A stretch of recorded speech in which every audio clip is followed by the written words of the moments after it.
BRS పుట్టినాం, పెరిగినాం, మహాసముద్రమైనాం, ఉప్పెనలాగా ఉద్యమం నడిపినాం. ఆ సందర్భంలో కూడా నేను చాలాసార్లు నాగర్ కర్నూలు రావడం జరిగింది. ఆ ఉద్యమం 14 సంవత్సరాలు పూర్తయ్యే టైంలో నేను ఆమరణ దీక్షకు పూనుకొని కేసీఆర్ సచ్చుడో తెలంగాణ వచ్చుడో ఏదో ఒకటి తేలాలని ఆనాడు అక్కడ నేను దీక్షకు పోతే నన్ను పట్టుకపోయి ఖమ్మం జైల్లో వేసినారు. మీరంతా కూడా ఉప్పెనలాగా విజృంభించినారు. నిరాహార దీక్ష శిబిరాలు యాద్ చేసుకుంటే ఒక ఉప్పెన లాంటి బ్రహ్మాండమైన సన్నివేశం. చివరికి కష్టపడి తెలంగాణ తెచ్చుకున్నాం. ప్లీజ్ తమ్ముడు 15 నిమిషాలు మాట్లాడతాను, నేను నినాదాలు లాస్ట్లో చెప్దాం. తెచ్చుకున్నాం. తెచ్చుకున్న తెలంగాణ ఒకటే మాట నా గుండెలో ఎప్పుడు కూడా ఉంటుంది. నేను మహబూబ్ నగర్ నుంచి ఎంపీగా పార్లమెంట్ సభ్యునిగా ఉన్నప్పుడే ఈ తెలంగాణ రాష్ట్రాన్ని మనం సాధించుకున్నాం. ఆ గౌరవం చరిత్రలో ఎప్పుడు కూడా మహబూబ్ నగర్ జిల్లాకే ఉంటుందని నేను మనవి చేస్తా ఉన్నా.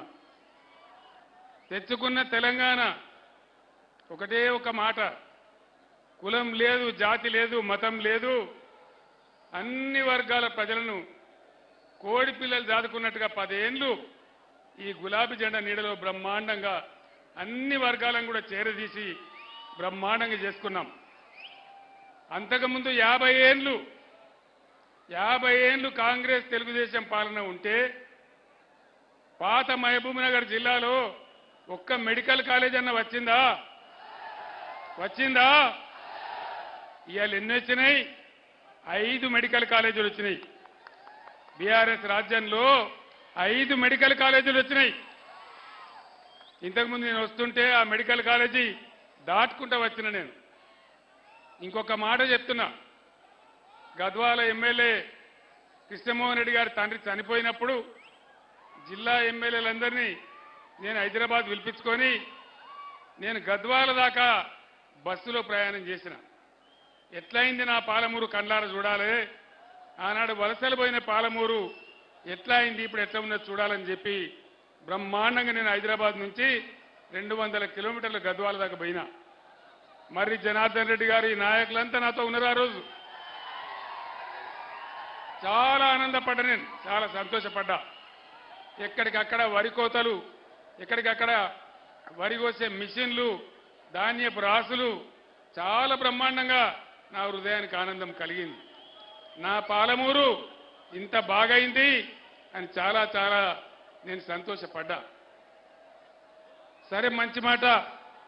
మొన్న అడ్డగోలు హామీలు ఇచ్చి దుష్ప్రచారాలు చేసి వాళ్ళ నోటికొచ్చిన మాటలు చెప్పి కేవలం 1.5% ఓట్లతోని కాంగ్రెస్ అధికారంలోకి వచ్చింది. ఎన్ని మాటలు చెప్పినారు?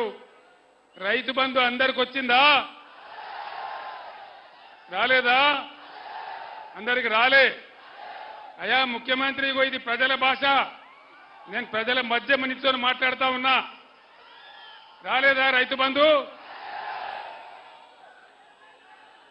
ప్రతి ఆడపిల్లకు 2,500 వచ్చినాయా? 2 లక్షల రుణమాఫీ అయిందా? కళ్యాణ లక్ష్మి తులం బంగారం వచ్చిందా? ఆడపిల్లలకు స్కూటీలు వచ్చినాయా? వరికి 500 బోనస్ వచ్చిందా?